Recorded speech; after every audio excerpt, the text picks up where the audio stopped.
Maanghangang binitawang salita ni Senador Jingoy Estrada sa kanyang privilege speech sa sesyon ng Senado kahapon. Binuwaltaan ni Estrada ang mga nandidiin sa kanya sa issue ng pork barrel scam. Narito ang report ni Jam Sisante.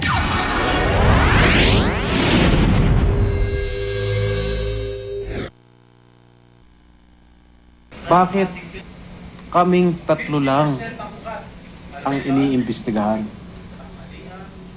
There is a saying, selective justice is injustice. Galit na kunesyong muli ni Senador Jingoy Estrada ang tila pagdidiin daw sa kanilang tatlo na Senador Juan Ponce Enrile at Bong Revilla sa isyu ng maanumalya umanong paggamit ng pork barrel. Yan ay kahit halos 300 naman daw ang mga mambabatas na binanggit sa COA Special Audit Report, kabilang ang ilang kaalyado ng Pangulo. Bagay na nakumpirma na ng GMA News Research nang suriin ito ang mga COA Audit Report mula 2007 hanggang 2009 kung saan lumutang din ang pangalan ng iba pang senador. We have yet to be afforded the opportunity to confront the evidence thrown against us. But sadly, in the eyes of the Filipino people, we have already been marked and portrayed as the worst thieves and scoundrels. At tila kulang pa rin daw ang mga nabanggit sa report dahil kalahati lang na nirelease na pork barrel ang nasuri. The COA report also said that it was not able to establish the total releases for each legislator. Kulang na kulang. Kaya ba ho, 2 million pesos lang ang na-audit kay Congresswoman Henedina Abad, ang asawa ni Secretary Butch Abad ng Department of Budget and Management. 178 million pesos lang ang na-audit kay Congressman Neil Tupas. 197 million pesos lang ang na-audit kay Congressman Isidro Ungab. 351 million pesos lang ang na-audit kay Senator Alan Peter Cayetano. 5 million pesos lang ang na-audit sa PDAF ni dating Senador Mar Rojas.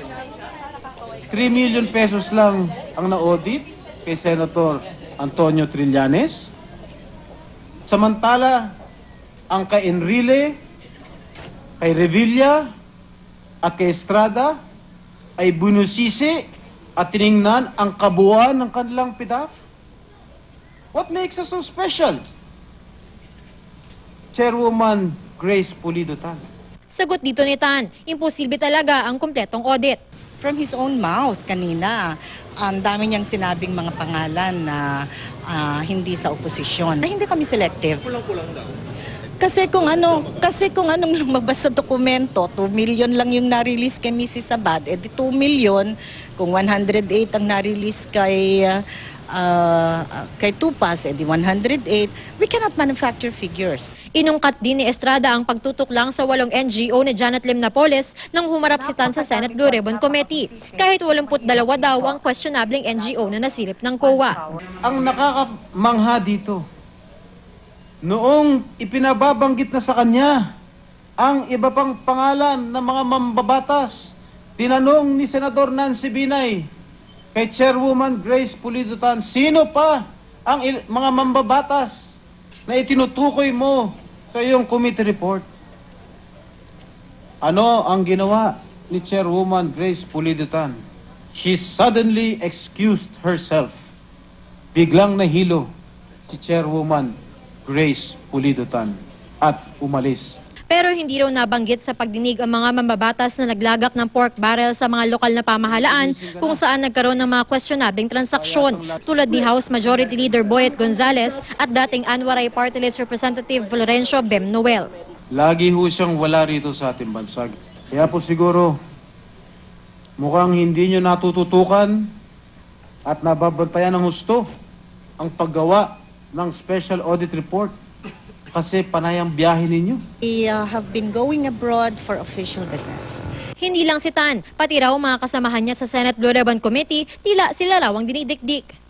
Sa bawat pagturo ninyo ng mapanghusga at mapangkutyang daliri o hintuturo ninyo ay 4 na daliri ang nakaturo pabalik sa inyo. Huwag kayong magmalinis at lalong-lalo na huwag naman kayong masyadong Hipokrito. Hindi namin siya pinag-iinitan. In fact, all the opportunities na siya sumagot kahit sa hearing ay binibigay. Binanggit din ni Estrada ang paggamit umano ng ehekutibo sa pork barrel nilang mga mambabatas para makontrol sila. Halimbawa, sa impeachment trial ni Noy Chief Justice Renato Corona, Those who voted to convict Renato Corona were allotted an additional 15 million pesos. That was provided in a private and confidential letter memorandum of the then chair of the Senate Finance Committee. Ang sinabi ni Senator Estrada sa akin, doon sa lounge, ang sinabi niya, hindi ko sinasabing bribe yun. Sa katunayan, hindi naka-influensya sa akin at yun hindi bribe. So I'm glad that there was a clarification. sa gitna ng paglalabas ng sama ng loob, inulit ni Estrada na handa silang harapin ang investigasyon. Para sa unang balita, Jam Sisante reporting. Isa pang paglilinaw, taliwas sa naunang iniulat kagabi ng 24 oras, si Senador Jingoy Estrada ay kabilang po sa mga bumoto pabor sa conviction ni dating Supreme Court Chief Justice Renato Corona.